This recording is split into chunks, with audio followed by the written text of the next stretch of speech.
quiero empezar con esta motivación. Mire, traje esta cajita, que es la cajita del celular. Y lo primero que trae el celular, ¿qué es? Unas instrucciones. Yo no sé si a usted le pasa como a mí, pero nos da una pereza leer esto. Qué jartera leer todo eso. El instructivo para nosotros, ¿cuál será? La palabra de Dios. Pero no es solamente este libro, sino que es la persona de Jesucristo. Este libro es apenas un pasito, sí, que también nos va a ayudar muchísimo, porque es la manera como nosotros vamos a escuchar a Dios. Pero vamos a aprender, sobre todo, a dialogar con el Señor, a mantenernos como, pues con este oído atento, como lo decíamos en la oración, a escucharlo a Él, pero no solo a través de la palabra, que es lo primero realmente, pero también a través de la vida. Vamos a ir descubriendo cómo el Señor nos habla.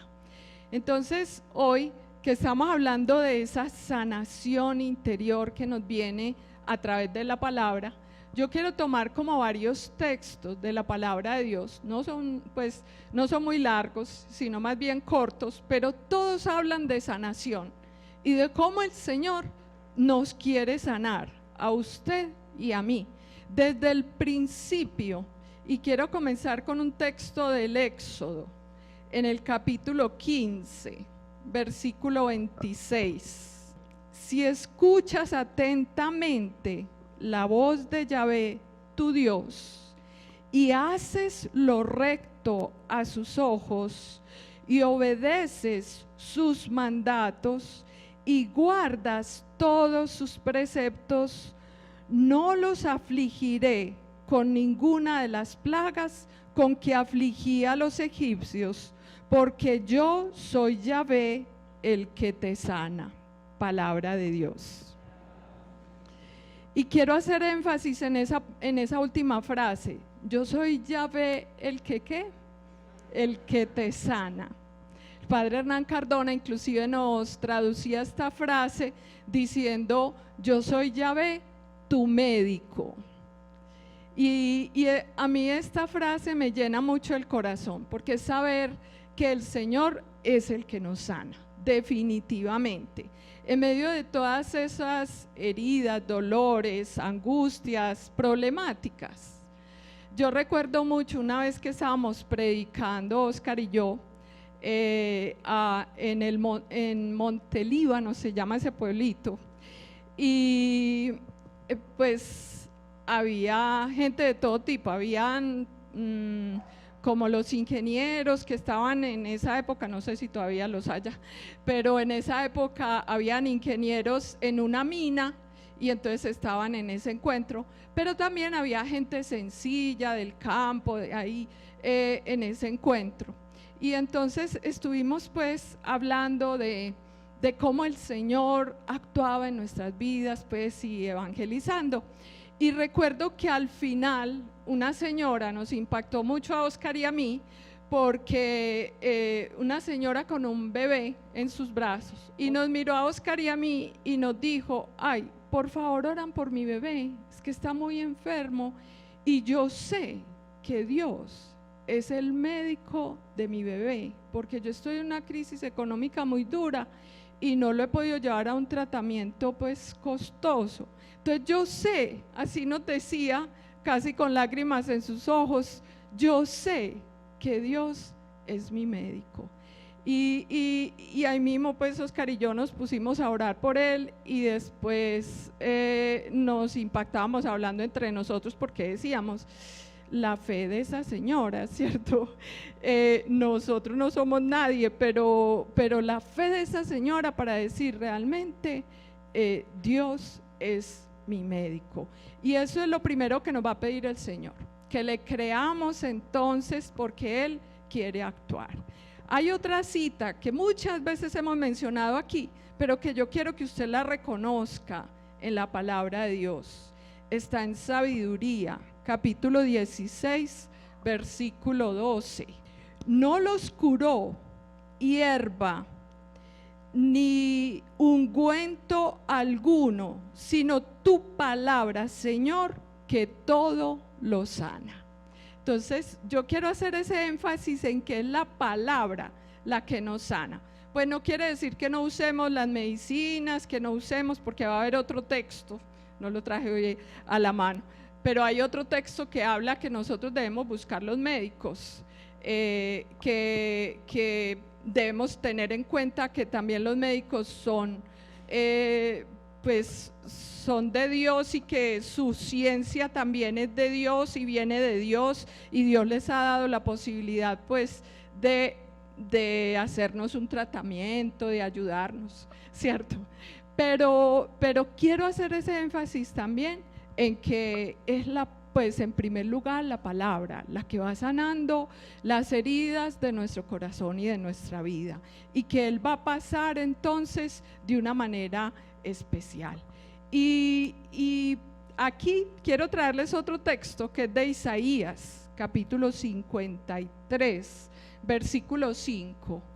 Este texto de Isaías, aunque es del Antiguo Testamento, es muy aplicado a Jesús, porque desde el Antiguo Testamento existían también los profetas que sufrieron, dieron la vida por la palabra de Dios, por llevar la palabra de Dios al pueblo, y pues ahí está la experiencia del profeta. Pero sin embargo, esta se hace plenamente real en la vida de Jesús, esta palabra. Entonces, pues es todo un cántico que va a haber allí en ese capítulo 53, inclusive al final del 52, pero yo voy a tomar solamente este versículo que nos dice lo siguiente. Él se refiere pues al profeta o a Jesús. Él ha sido herido por nuestras rebeldías, molido por nuestras culpas. Él soportó el castigo que nos trae la paz, y en sus heridas hemos sido sanados. Palabra de Dios. Esta es la experiencia plena en Jesús, de que es en sus heridas, en su cruz, que nosotros somos sanados. Y aquí es bien importante que nosotros tengamos en cuenta que para pedir nuestra sanación debemos siempre ponernos delante de la cruz de Jesús, porque es en la cruz donde más vamos a experimentar la sanación. Entonces, ojalá en nuestras oraciones, cuando de pronto vamos experimentando, digamos, esos dolores, esas angustias que vamos detectando poco a poco en nuestra vida, porque cuando lo vamos siguiendo a Él, Él mismo nos va mostrando esas heridas. Entonces, es bien importante que pongamos esas heridas en la cruz de Jesús.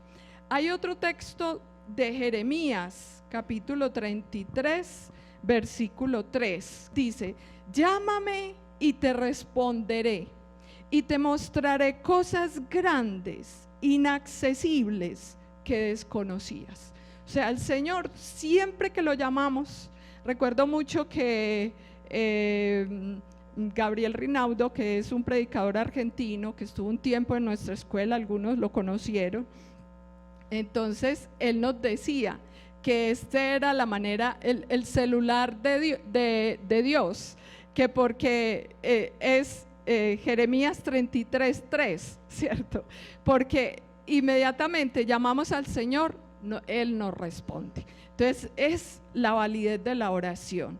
Nosotros podemos pedirle al Señor esa sanación, tanto nuestra como de nuestra relación de pareja, como de nuestros hijos. Entonces es algo especialísimo. ¿Por qué? Porque el Señor nos promete que nos va a mostrar cosas grandes, maravillosas, que desconocíamos. Y mira el versículo 6: he aquí que yo les aporto su alivio y su medicina, los curaré y les descubriré una corona de paz y de seguridad. Miren esto tan hermoso. El Señor nos promete que nos va a curar de todas nuestras heridas, de todo lo que nos hace daño, nos duele en nuestro corazón, el Señor nos quiere sanar.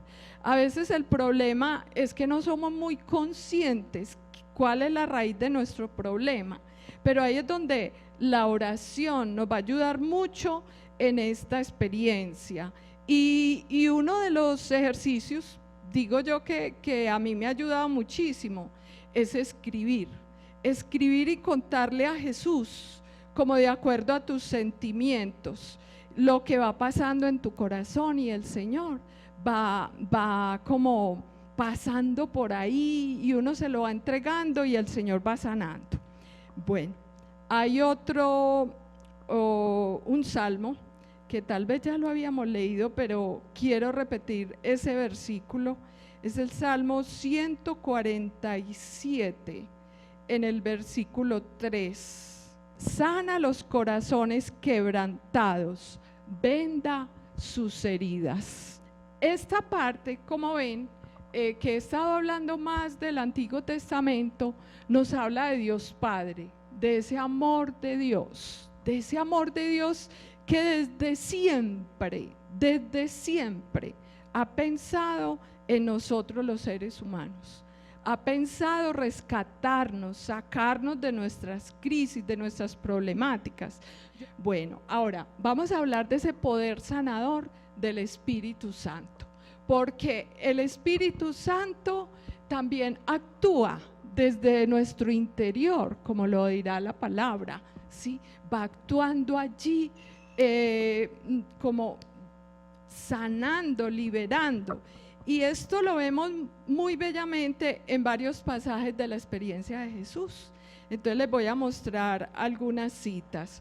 Una primera está en Lucas, capítulo 6, versículo 19. Dice: toda la gente procuraba tocar a Jesús, porque salía de él una fuerza que sanaba a todos. ¿Sí? Entonces, pues yo les hablo de Jesús porque Jesús es el que tiene el Espíritu sin medida. Entonces, con solo que tocaran a Jesús, ya salía esa fuerza, ese poder del Espíritu Santo que sanaba a todos. Entonces, la experiencia del Espíritu es ese poder de Jesús que todavía actúa en nosotros. Pero Jesús dijo: alguien me ha tocado, porque he sentido que una fuerza ha salido de mí.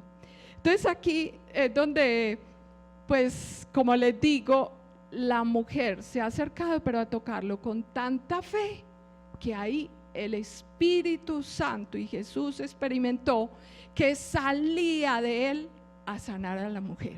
Entonces es algo bellísimo saber que es esa fuerza, ese poder del Espíritu Santo, que a veces lo sentimos cuando actúa en nuestra vida, lo vemos o lo experimentamos sobre todo pues como con algunos gestos o expresiones o experiencias, a veces físicas. Entonces siente uno a veces como un calor, o siente uno, hay personas, recuerdo mucho la contadora de aquí de la escuela, que el año pasado cuando vino Pablo Collazo, entonces él en un momento determinado hizo una oración y él dijo: hay una persona aquí que se está sanando de la columna. Ella dijo: yo sentí un calor en mi columna. Inmediatamente Pablo dijo eso: yo sentí el calor en la columna. Y desde eso ella está sana, porque ella había tenido un accidente de tránsito y había quedado con su columna fregada.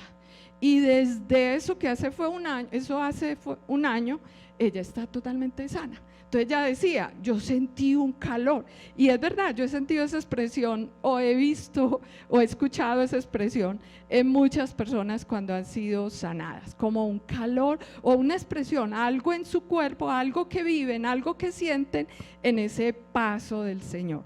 Yo recuerdo también que fue una experiencia personal, también experimenté esa sanación, Sin embargo, en una oración de Pablo, pero también había experimentado después de Pablo orar, así también a mí me habían detectado un pequeño tumor en uno de mis senos, y entonces ya me habían programado para hacer mi operación y todo esto. Fue la experiencia de oración con Pablo, pero a la semana siguiente yo me iba para los monjes benedictinos y a orar allá unos días, como 3 o 4 días. Y yo recuerdo que en una de las Eucaristías yo experimenté, fue como una luz que venía. En ese templo hay unas ventanitas abiertas, así como en la parte de arriba, y por ahí penetra el sol. Y generalmente la Eucaristía es a las 7 de la mañana, cuando todavía el sol pues no ha salido, pero ese día era un día esplendoroso, y yo recuerdo que en el sitio donde yo me hice, sí, venía ese rayo de luz justo a llegar hacia mí en el momento de la consagración. Entonces yo decía, wow, aquí está el Señor. O sea, yo experimenté en ese momento que era realmente la presencia del Espíritu, que llegaba como esa luz y que me tocaba. Y fue tan especial que a mí pues me tocaba una cita médica para programarme ya la operación esa semana, y el médico me mira y me dice así, yo no sé, pero yo tengo un presentimiento con usted. Pues un médico nunca dice eso, pero él dijo eso. Él dijo, es que yo voy a repetirle este examen porque yo no sé, yo a usted como que veo que usted no está enferma, usted no debe tener nada, me dijo. Y entonces me hizo repetir el examen. Me tocó con la misma doctora el examen, y era idéntico pues de lo que me habían hecho hacía 2 meses. Y la doctora incluso se enfureció. Yo recuerdo cuando me vio y me dijo, pero es que yo ya le hice a usted este examen y ya le di el resultado, y era furiosa, iracunda, porque este médico le repitió este examen, porque no cree en mí, porque no cree en que ya le hice todo el diagnóstico muy bien hecho. Y yo le dije, ay, yo no sé, doctora, pues yo no tengo la culpa de que a mí me hayan repetido este examen, usted era si me lo hace.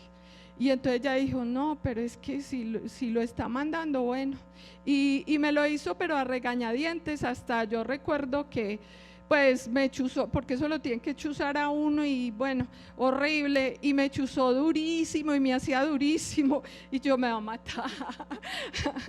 Y entonces pero terminó el examen y era, es que yo no encuentro nada, ¿qué pasó aquí? ¿Qué pasó? Y ella me buscaba, y le dije, no, tranquila doctora, lo que pasa es que Dios a mí me sanó. Y ella era, es que no puede ser, no puede ser. Y seguía, hasta que dijo, no, yo le voy a mandar una ecografía porque es que no puede ser. Y me mandaban pues otro examen y tal, y no salió nada. Y entonces volví al médico y no, que yo no tengo nada, y era que el Señor me había sanado. Pero para un médico eso es súper difícil la mayoría de las veces aceptarlo. Entonces ese es el poder sanador de Dios, que uno a veces no lo cree, pero el Señor sana y el Señor libera. Y en Lucas, que estoy refiriéndome a Lucas, en el capítulo 19, 10, pues el Hijo del Hombre ha venido a buscar y salvar lo que estaba perdido, ¿sí? Y es que Jesús siempre, a través de su Espíritu Santo, quiere pasar liberándonos, sanándonos, rescatándonos. Asimismo, va a decir San Juan también en capítulo 10, versículo 10, yo he venido para que tengan vida y la tengan en abundancia. Es la segunda parte de ese versículo 10.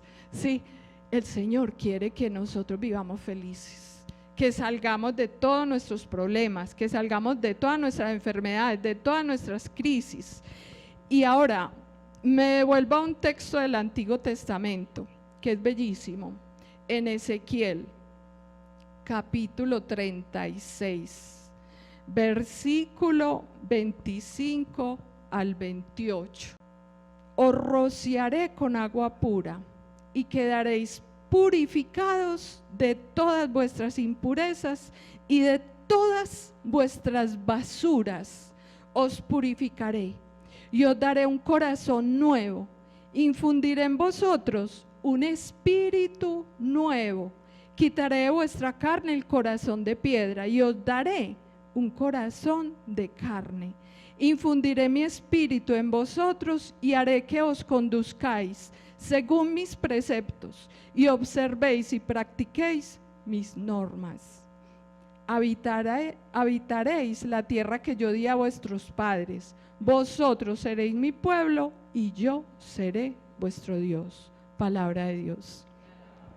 Entonces miren cómo es de hermoso, es saber que Dios quiere cambiar nuestro corazón, que muchas veces es endurecido por muchas circunstancias, quizás por nuestros complejos, por nuestras rabias, por nuestros rencores, por nuestros resentimientos, por tantos problemas que tenemos humanamente.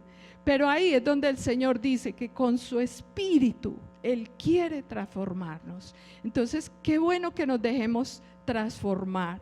Por último, hablando del espíritu, voy a tomar un texto de Romanos, en el capítulo 8, versículos 15 y 16. Vosotros no habéis recibido un espíritu de esclavos para recaer en el temor. Antes bien, habéis recibido un espíritu de hijos adoptivos que nos hace exclamar: Abba, Padre. Palabra de Dios. Esa es la experiencia que nosotros tenemos desde el bautismo, solo que a veces no somos conscientes. Y todas las Semanas Santas tomamos conciencia de esta experiencia, de que somos hijos amados de Dios por la acción y por la salvación de Jesucristo, que nos ha regalado su Espíritu y que podemos llamar a Dios papá, papito, como dice ahí la expresión Abba, que otro día hablaremos. Pues es muy denso toda esta experiencia, saber que no estamos solos, abandonados, botados aquí en esta historia. Tenemos un papá que nos ama y es el papá que quiere lo mejor para nosotros. Así hayamos tenido un papá que no haya sido coherente o no nos ha llamado, pero Dios Padre siempre nos ama. Entonces es la experiencia. Ahora, el poder sanador de la palabra de Jesús, pues es muchísimo, ¿cierto?, lo que podríamos hablar. Sin embargo, voy a tomar unos 4 textos para que hablemos así cortico de ese poder sanador de la palabra de Jesús. Y yo diría, esta palabra es también la persona de Jesús, porque recuerden que una palabra, pues esa palabra se hizo carne y habitó entre nosotros. Entonces esa experiencia que desde que nació Jesús, mire lo que nos dice Mateo capítulo 1 versículo 21. Incluso este texto es el nombre de la escuela bíblica. Yeshua es el nombre en hebreo de Jesús y significa Yahvé salva. Y mire, es lo que el ángel le ha dicho a José cuando dice que María va a dar a luz un hijo y que le pondrá por nombre Jesús, Yeshua, porque él salvará a su pueblo de sus pecados. Esto es lo esencial de la experiencia de Jesús. Él vino a salvarnos y lo que más nos afecta es el pecado. A veces no somos tan conscientes de esta experiencia, pero el pecado nuestro es lo que más nos daña, es lo que nos aniquila y no nos deja ser felices. Entonces debemos ir tomando conciencia delante del Señor que que queremos recibir esa salvación, que queremos salir de nuestras problemáticas. Hay otra cita, Juan 3:16, tanto amó Dios al mundo que nos dio a su Hijo único para que todo el que crea en Él no muera, sino que tenga vida eterna. Eso es lo que Dios siempre ha querido de usted y de mí. Y no es una vida eterna que creemos que es cuando yo me muera, porque la palabra eterna solo lo oímos cuando vamos a los sepelios. No, la vida eterna comienza ya, aquí. Es una vida feliz, es una vida plena, es una vida donde Dios quiere que tú disfrutes plenamente. Eso es lo que Dios quiere, ¿cierto? Bueno, y las dos últimas citas, Juan, de San Juan, capítulo 4, que se relaciona mucho con una palabra tuya basta para sanarme, Juan 4:53. El Padre comprobó que era la misma hora en que Jesús le había dicho, tu hijo vive, y creyó él y toda su familia. Entonces es la experiencia que quiero que vivamos hoy, que vemos ese paso del Señor por nuestra vida y que vamos a creerle a Él que está actuando. Ahí cerquita, Juan 5:8-9, dice, Jesús le dice, levántate, toma tu camilla y anda. Y al instante recobró la salud, tomó su camilla y se puso a andar. Pero era sábado ese día. Bueno, entonces hasta ahí. Los dejo con las citas, pero con la motivación de que sigamos viviendo esta experiencia del Señor. Yo en este momento quiero invitar a Carmen Rosa para que nos cuente su testimonio, porque ella ha experimentado el paso de Dios. Ella es de aquí, del grupo de parejas, de la comunidad Alianza en Gracia de Dios, y ella había empezado hace 14 años a venir aquí a la escuela, pero ha sido difícil pues vivir esa experiencia de Dios porque realmente no es fácil, ¿cierto? Entonces ella nos va a contar lo que ha pasado, pero también cómo Dios ha ido obrando en su vida. Buenas noches. Bueno, estoy que me muero del susto aquí parada, pero es la gracia del Señor que me tiene acá también, porque no hace poco que Él me ha estado llamando. De hecho, en las Eucaristías y en los encuentros bíblicos y espirituales que he tenido, ha sido como muy reiterativo que el Señor me dice que vaya a hablar de la palabra. Y lo hablo muy chévere y muy bueno en mi comunidad, en mi casa o con los que conozco, pero eso de pararme acá asusta mucho. A ver, soy la 10ª de 12 hermanos, nacida en un pueblo del Chocó, de unas familias muy numerosas. Mi papá, el mayor de 12 hermanos. A raíz de la enfermedad de él, que era asmático, nos venimos a la ciudad con muchos temores porque les estoy hablando de hace más o menos 43 años. Nos venimos de allá sin conocer a nadie y mi mamá en una ambulancia con mi papá pues enfermo. Y empezamos una vida en la ciudad y todas muertas del miedo porque nos hablan que Medellín es peligroso, que roban, que uno vive en las casas encerrado, y estamos enseñados a que las mangas, los árboles eran nuestro parque y éramos libres. Y venir a ese encierro y empezar a vivir una vida que no nos la pintan buena es complicado. Empezamos la vida en la ciudad, muy reprimida, 5 hermanas, los hombres muy machistas, regañones, no nos dejaban salir ni tener novios. Muere mi papá a los 17 años y la vida se complica porque mi mamá se asusta. Mis hermanos piden la herencia y se van, y queda mi mamá con las 5 mujeres, con 12, 14, 17, 20 y 25 años, sola. Entonces ella monta un régimen del que nos aburrimos todas Y yo soy como la que le saco más la mano y empiezo mentirosita, revelada. Entonces en mí es que pone la mirada y me la monta más a mí que a todas.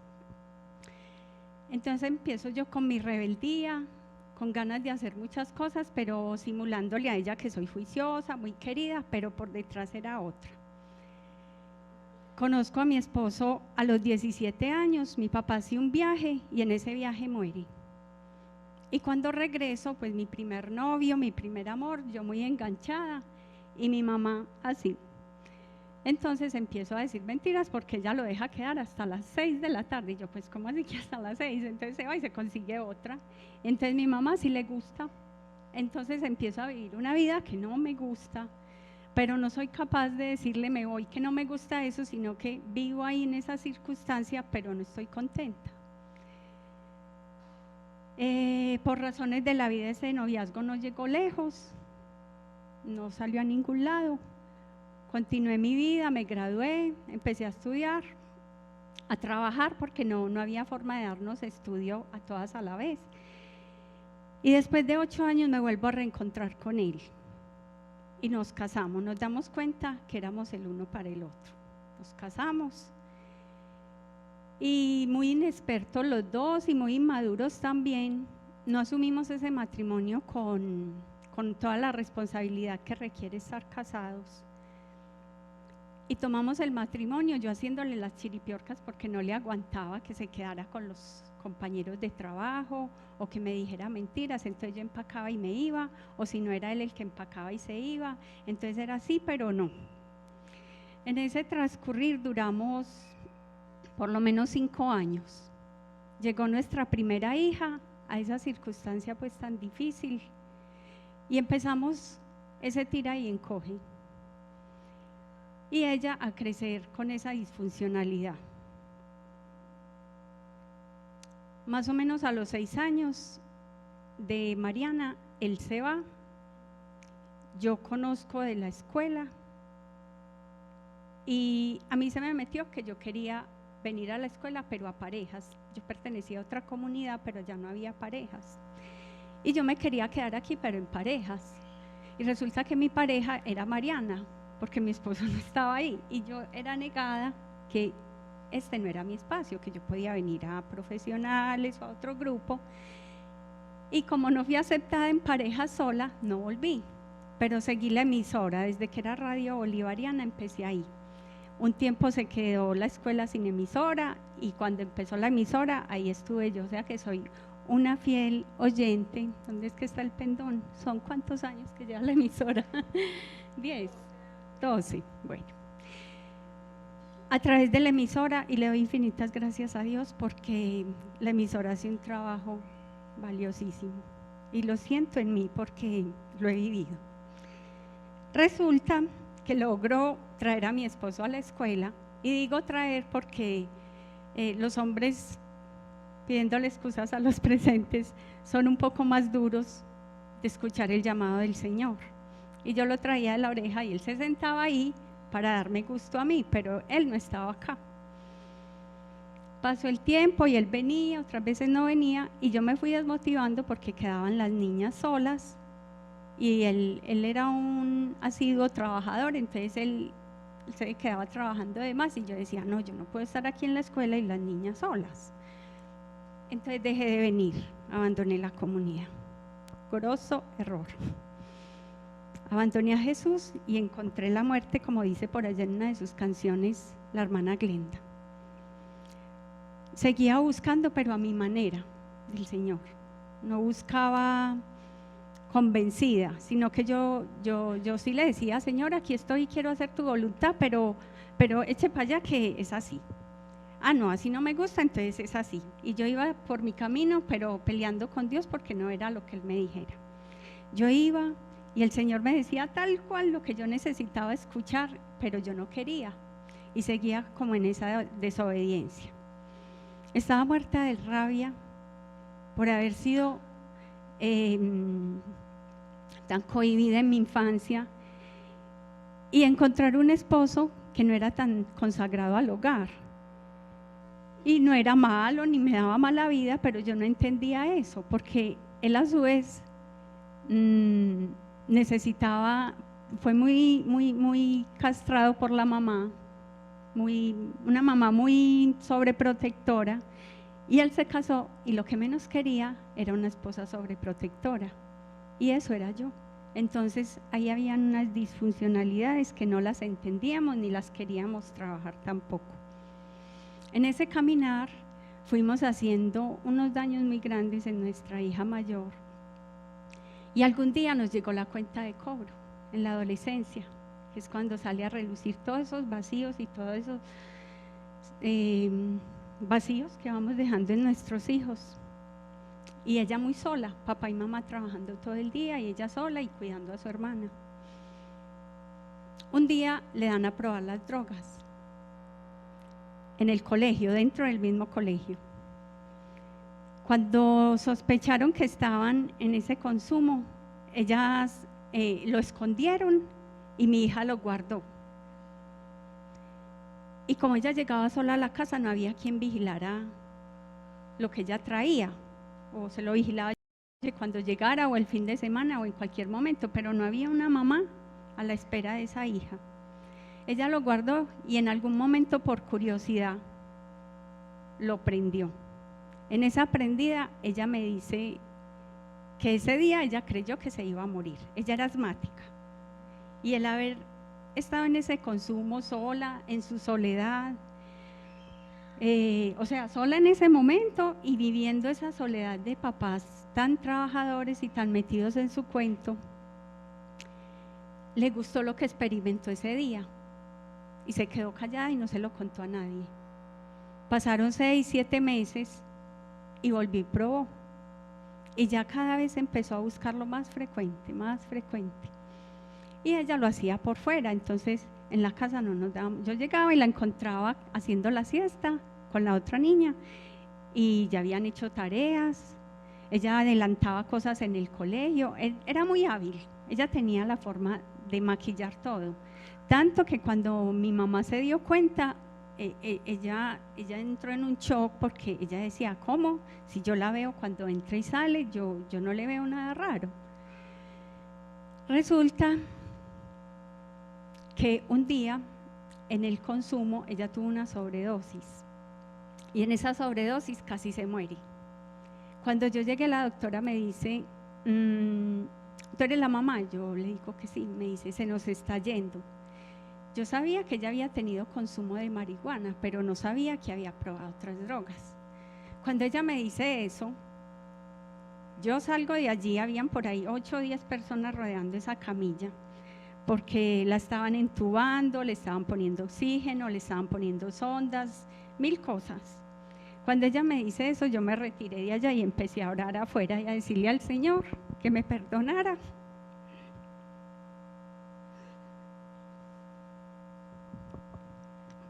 Por ese abandono, que yo solamente estaba buscando cómo sustentar ese hogar y que yo nunca le había dado un mal ejemplo para que ella hiciera eso.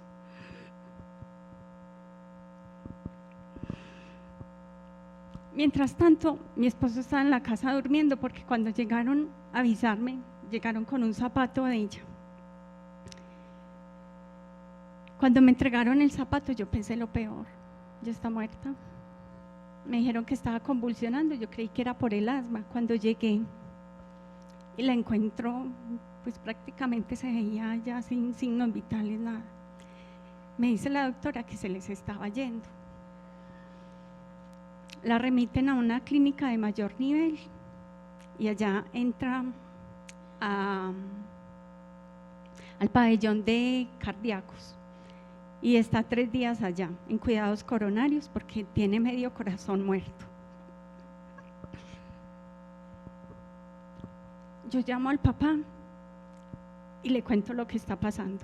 Bueno, cuando yo salgo de la casa, se queda Sofía, que es mi otra hija menor, en el balcón viéndome ir, porque a mí se me borró que yo era esposa, que era mamá de otra hija, que tenía unos informes que estaba haciendo en el computador. A mí se me olvidó todo eso que yo dejé allá adentro y salí corriendo en ese taxi a solucionar lo que estaba ocurriendo. Cuando ya como que caí en cuenta de lo que estaba pasando, lo llamo y le digo lo que está pasando y me dice él, me voy. Y yo, bueno, y Sofía, quédate allá, espera a ver a dónde la remiten, qué vamos a hacer. Y a partir de ahí, miramos qué hacemos. Cuando yo ya estaba pues en la otra clínica,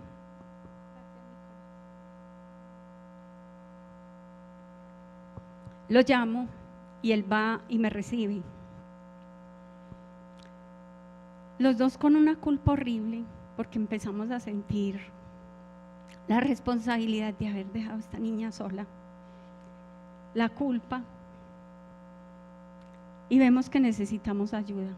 Yo la quiero buscar, pero él no cree en los centros de rehabilitación. Pues yo venía en una vida de fe, orando, de una familia de Eucaristía semanal, de rosario diario, y creía que ese era el camino, pero no, o sea, lo hacía de creer, pero no de hacer. De hecho, cuando era niña interrumpía el rosario. Alguna vez recuerdo que iba para misa con mis hermanas y les dije, ay, no nos vamos. Y cogí la hojita y les leí lo que decía. Y cuando vuelvan a la casa le dicen a mi papá y nos quedamos contando chistes en el camino. Cuando volvimos a la casa, efectivamente mi papá nos preguntó, pero uno en el momento lo ve como unas chiquilladas de niño, ¿cierto? Pero en el fondo una rebeldía mía a no escuchar ni seguir al Señor. Cuando empezamos a buscar, o empiezo yo porque el papá no la quería internar, voy y busco esa ayuda. Él no está de acuerdo porque hay muchas historias de los centros de rehabilitación, pero yo veía que yo ya no era capaz, que habíamos pasado por casi una muerte porque yo siento que el Señor me la devolvió. Y yo empiezo a buscar ayuda. La llevamos a un centro, no estuvimos a gusto y la retiramos al mes. Y la tuvimos que cambiar de un momento para otro. El papá coge y abre el directorio y encuentra el nombre. Y ese nombre lo impacta a él y me dice, este es. La llevamos y estuvo 3 años allá. 3 años que han sido una eternidad para nosotros. Para su hermana, porque ella era su compañía. Ella había permanecido con ella más que con los papás porque desde que nació estaba sola. Y para ella pues fue muy fuerte esa situación. Hace más o menos 2 meses yo fui a visitarla. Todavía no la entregaban, el proceso lo estaban alargando mucho y ella en esa visita me dijo, mami, yo ya estoy lista, quiero que me saques de acá. Así ellos digan que no estoy reeducada todavía, yo quiero que tú confíes en mí. Y yo la saqué ese día. Desde ese momento está con nosotros y a lo largo de esos 3 años el Señor se valió de ese centro de rehabilitación para darme a mí la gallardía y la berriondera para pararme frente a ese hogar, porque era una mamá muy permisiva, muy dadivosa, muy de ponerle el mundo hacia mis hijas. Y me di cuenta, y se los quiero compartir a ustedes porque yo noto, soy educadora, y noto que en los papás de hoy día existe eso, que les queremos poner el abanico. No queremos que sufran lo que sufrimos nosotros. Y lo que yo sufrí es lo que me permite hoy estar parada aquí contándoles a ustedes lo que les estoy diciendo. Entonces, ¿quieres esto? Gánatelo. ¿Qué has hecho para ganarte eso que me estás pidiendo? Allí en aquel centro ellos tenían una figura que se llama privilegio. Esa palabra no existía en mi vocabulario y después de estar allí, para mí todo es un privilegio. Estar aquí parada es un privilegio, levantarme en la mañana es un privilegio, recibir la ducha en la mañana es un privilegio, acostarme en las sábanas limpias es un privilegio, todo. La comida de hoy es un privilegio, así se esté acabando el mercado. Estar aquí en Yeshua es un privilegio. Yo quiero que ustedes hoy se den un pare para darse cuenta que para que uno pueda valorar las cosas las tiene que perder. Y cuando no tenemos nada, todo cobra valor. Cuando nosotros íbamos a visitarla a ella y nos daban el privilegio de que ella tuviera tienda. Tenía tienda porque dejábamos en caja dinero. Pero si ella no se había ganado ese privilegio, aun cuando nosotros lo hubiéramos pagado, no se lo podía comer. Entonces yo le preguntaba: hija, ¿qué quieres comer? Lo que tú me des, mamá. ¿Cuándo un hijo nos dice eso? No, yo no quiero eso. ¿Qué es el almuerzo? ¿Cómo así que qué es el almuerzo, papás? No. Yo te estoy brindando lo mejor que yo te puedo dar. Estoy trabajando y estoy dejando de estar tiempo, que es más valioso que el dinero que te traigo, para estar contigo. Pero tengo que ir a buscar ese dinero. Entonces tú me vas a ayudar, te vas a ganar lo que el mismo uniforme del colegio es un privilegio. ¿Cuánto cuesta entrar un hijo a estudiar? Con 1 millón no salimos. ¿Cuánto nos cuesta conseguirnos ese 1 millón? ¿Y será que en el año nosotros sacamos ese 1 millón para nosotros? Entonces los estamos enseñando a ser unos diosesillos que nos ponen la carta o la lista cada 8 días o cada que necesiten algo para pedirnos. En este momento yo me siento muy bendecida porque este proceso me enseñó a mí a darle a mis hijas no lo que quieren, sino lo que necesitan. Y a ir de la mano con mi esposo, porque durante este proceso, yo queriendo tener el control de todas las situaciones y queriendo hacer la vida a mi manera y controlándolo todo, me llevé por delante mucho, sin ser grosera, sin ser petulante, pero haciendo mi voluntad. Les quiero contar algo que me pasó. El martes que estuve en Mujeres de Fe sentí un llamado muy fuerte del Señor por hacer esto que estoy haciendo hoy acá. Pero no sabía que era esto. Yo quería ir a hablar del Señor, pero no tan rápido ni delante de tantas personas. Quería ser obediente porque sentía que Él me estaba llamando. Y voy donde Luz María y me dice: bueno, el lunes. Y yo: ¡ay! El lunes, pero no, tan rápido no. Sí, no te sientes capaz. Y yo no, pero el Señor me va a ayudar. El sábado, yo uso mucho como medio de transporte la bicicleta. Iba dentro del programa pues que tiene el metro, iba por una ruta de tantas que tiene en una bicicleta pues del metro. Y en una vía venía un carro muy rápido y no pensaba hacer parada. Y yo venía a cierta velocidad. Cuando me encontré con el carro no me dio tiempo de frenar inteligentemente. Cogí solamente un freno y la bicicleta me botó. En esa caída al suelo me aporrié mucho. Me quedé callada, no conté. Llegué a la casa, no conté. Tenía situaciones en mi mente y callada, y entonces todos estaban preocupados porque generalmente hablo mucho. Y que yo esté callada y no hable nada varias horas es preocupante. Entonces yo les dije: déjenme, el que está callado, déjenlo callado. El que está quieto, déjenlo quieto. No quería decir nada porque estaba enojada. Resulta que estando en la casa, de ama de casa desesperada, haciendo y haciendo cosas, y la casa estaba bien. Pero en ese mismo sentimiento que traigo hace días de no hallarme, de hacer un montón de cosas, no me aquietaba. Y volví y me caí. Tumbé un balde que tenía con agua caliente, que yo misma lo había puesto, y había un mojadito y yo estaba descalza y me resbalé y tumbé el balde y me emparamé. No sé por qué no estoy quemada, porque el agua estaba caliente. Llegaron todos a atenderme, me levantaron, y en ese momento yo entendí. Luego de que me caí en la bicicleta, me llegó a mí la caída de Saulo, del caballo. Me llegó eso. Llegué a buscarlo a la casa y lo leí en todas las citas bíblicas que está. Y yo: esto no es normal, caíme 2 veces el mismo día. Yo nunca me había caído en bicicleta y toda la vida he usado la bicicleta. Y yo: el Señor me está hablando acá, yo tengo que escuchar. Y empiezo a analizar a Saulo. Era un maestro de la ley, y eso era yo. Y empiezo a compararlo a él conmigo. Y bueno, yo estaba esperando que mi hija cambiara, que mi esposo cambiara, que mi mamá cambiara, que mis hermanas cambiaran, y quien tenía que cambiar era yo.